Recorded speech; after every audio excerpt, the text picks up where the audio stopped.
Good morning students. आज मैं आप लोगों को आपका 6th चैप्टर सर्वनाम पढ़ाने जा रही हूँ। इससे पहले मैंने आप लोगों को व्याकरण में लेसन 5 वचन तक कंप्लीट करा दिया था, वचन समझा दिया था। आज मैं आप लोगों को सर्वनाम समझाने जा रही हूँ। सबसे पहले मैं आप लोगों को ये बता दूँ कि सर्वनाम क्या है, सर्वनाम का क्या अर्थ है। तो बच्चों, सर्व का अर्थ है सभी और नाम का अर्थ है नाम। ठीक है, इससे पहले आप लोगों ने संज्ञा पढ़ा, तो संज्ञा किसे कहते हैं? नाम को कहते हैं, है ना। संज्ञा किसे कहा जाता है? किसी भी नाम को कहा जाता है संज्ञा, है ना। सर्वनाम सभी नाम, यानी कि सभी, इसका क्या अर्थ है सर्वनाम का? सभी नाम।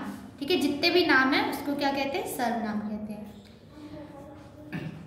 जैसे कि यहाँ देखिए, मोहन मेरा सबसे अच्छा मित्र है, वह मेरे घर के पास रहता है, उसे व्यायाम करना बहुत पसंद है, हम साथ में व्यायाम करते हैं। उपयुक्त वाक्य, अब इस ये जो वाक्य है इतना लिखा हुआ है, इसमें देखिए मोहन क्या है?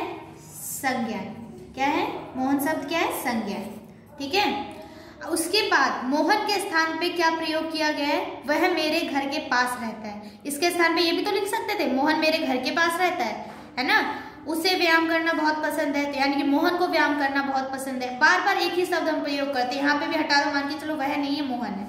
मोहन मेरा सबसे अच्छा मित्र है, मोहन मेरे घर के पास रहता है, मोहन व्यायाम को बहुत पसंद करता है, मोहन और मैं साथ में व्यायाम करते हैं। बार बार एक ही शब्द मोहन मोहन मोहन, तो ये शब्द जो है वाक्य को मतलब सुंदर नहीं बनाता है। एक ही शब्द अगर बार बार प्रयोग करें तो वाक्य इससे बोलने में अच्छा नहीं लगता है।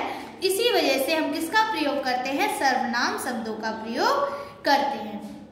ठीक है, तो जैसे मोहन के स्थान पे वह का प्रयोग किया गया है, उसे का प्रयोग किया गया है, हम का प्रयोग किया गया है।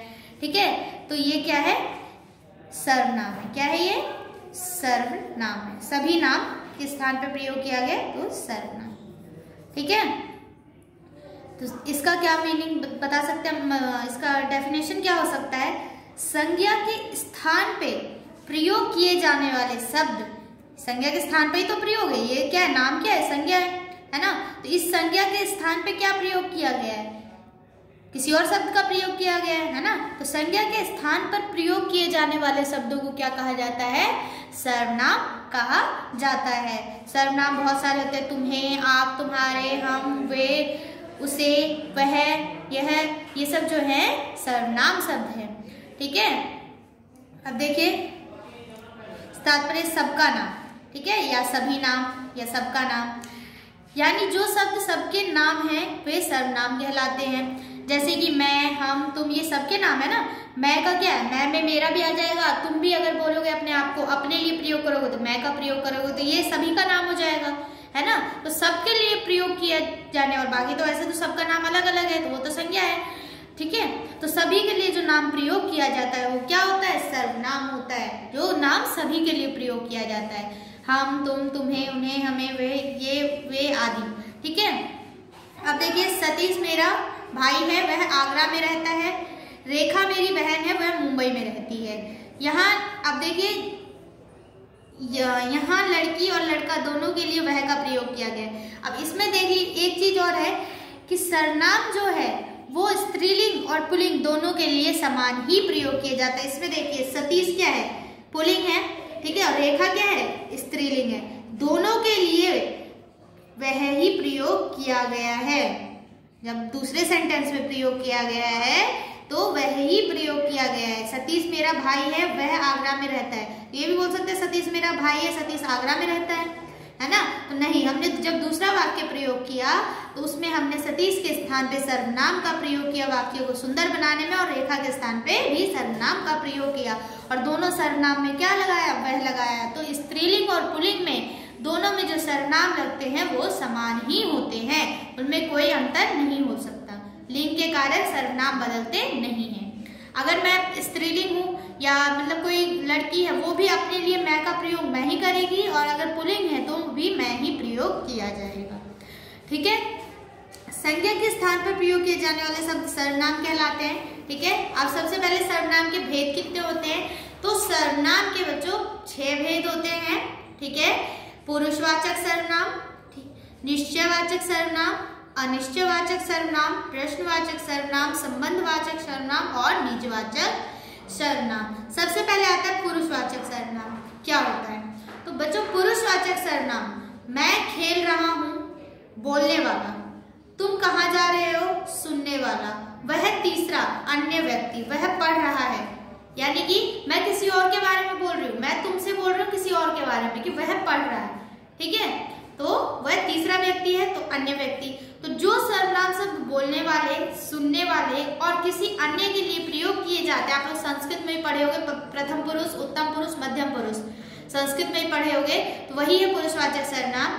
ठीक है, जो सर्वनाम शब्द बोलने वाले, सुनने वाले और किसी अन्य के लिए प्रयोग किए जाते हैं उसे पुरुषवाचक सर्वनाम कहते हैं। जैसे मैं किसके लिए प्रयोग किया जाता है, अपने लिए, बोलने वाले के लिए। तुम किसके लिए प्रयोग किया जाता है, सुनने वाले के लिए। और वह किसके लिए प्रयोग किया जाता है, जो दो व्यक्ति मिलके किसी और की बात करें, किसी अन्य तीसरे व्यक्ति की बात करें, उसके लिए वह का प्रयोग किया जाता है। ठीक है, तो समझ गए पुरुषवाचक सर्वनाम क्या है? सुनने वाले, बोलने वाले और किसी अन्य के लिए प्रयोग किए जाने वाले सर्वनाम शब्दों को पुरुषवाचक सर्वनाम कहते हैं। ठीक है, अब नेक्स्ट है आप लोगों का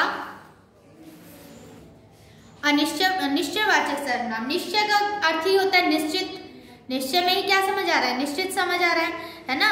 तो निश्चयवाचक सर्वनाम जिसमें बिल्कुल निश्चित हो। ठीक है, जैसे कि मेरा अधिकार हो किसी चीज के ऊपर, यह मेरी बुक है, यह मेरी पेंसिल है।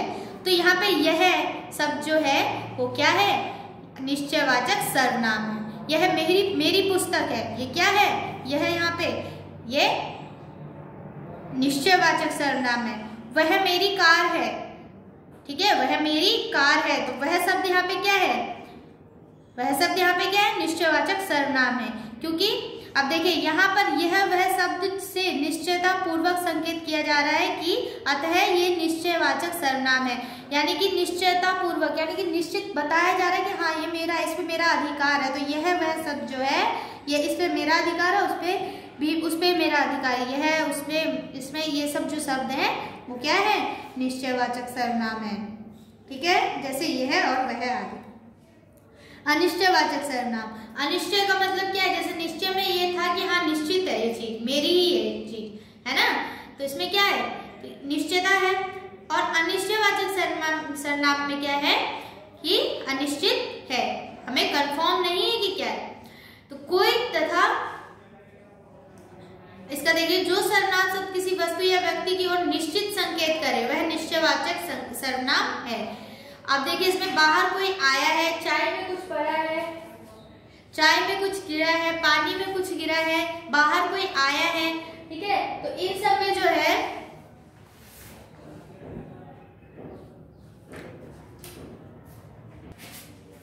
इनमें जो शब्द है कोई कुछ, ये जो शब्द है कोई कुछ, इसमें कंफर्म नहीं हो रहा है, अंदाजा लगाया जा रहा है कि बाहर कोई आया है। तो कौन आया है ये हमें नहीं पता है ना। तो ये जो है अनिश्चयवाचक सर्वनाम है। कोई कुछ, पानी में कुछ गिरा है, क्या गिरा है हमें नहीं पता, तो अनिश्चित है। हम लोग निश्चित नहीं है कि कौन बाहर आया और पानी में क्या गिरा है ना। तो ये अनिश्चयवाचक सर्वनाम है। ठीक है, सब किसी निश्चित व्यक्ति या वस्तु के बारे में नहीं बता रहे हैं, अतः ये अनिश्चयवाचक सर्वनाम। जो सर्वनाम सब निश्चित व्यक्ति या वस्तु का बोध नहीं कराते हैं उसे अनिश्चयवाचक सर्वनाम कहते हैं। जैसे कोई, कुछ आदि। ठीक है, अब आता है प्रश्नवाचक सर्वनाम। प्रश्नवाचक का अर्थ भी क्या है, प्रश्न करना, क्वेश्चन करना। ठीक है, जैसे तुम क्या कर रहे हो, तुम कहाँ जा रहे हो, तुम किससे बात कर रहे हो, है ना, ये किसकी गाड़ी है, ये किसकी पुस्तक है।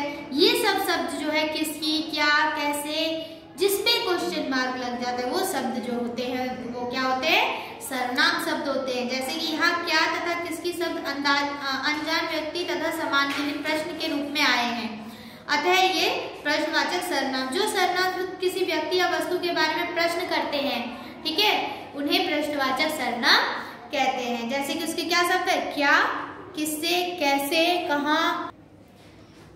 अब है संबंधवाचक सर्वनाम। संबंधवाचक सर्वनाम किसे कहते हैं कि एक सर्वनाम का दूसरे सर्वनाम से संबंध प्रकट हो, एक चीज का दूसरे चीज से संबंध प्रकट हो। ठीक है, जैसे कि जिसकी लाठी उसकी भैंस, जैसे को तैसा, इसमें जो